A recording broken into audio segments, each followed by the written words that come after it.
السلام عليكم ورحمة الله وبركاته. فيلم النهارده فيلم جميل جدا بطول أحداثه على ميرفت أمين.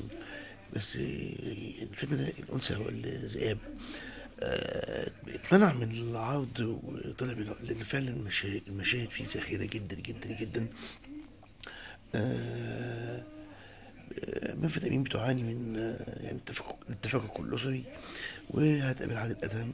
هاي يعني نقول ايه، سلمت له نفسها وبيوعدها انها مش انها ايه، انه هيجوزها. يفاجئ بيها انه بيقدمها ايه لاصحابه وعايز يأجرها وكلام من ده وفتح بيضها. فيلم جميل جدا جدا جدا، يا ريت تتابعوه. هيعجبكم قوي قوي قوي يعني. ولغايه لما تقابل بقى نور الشريف هو اللي هي يعني البطل الجديد بقى اللي هو هيقابلها. حاولوا يقتلوها، فلكن نور الشريف هو اللي هينقذها تتوالى الأحداث. جميل جدا جدا جدا جدا يا جماعة، ما تفوتوش الفيلم ده بجد. أنت الفيلم أحداثه كلها جميلة جدا.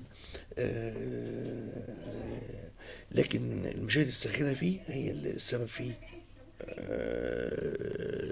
منعه من العرض.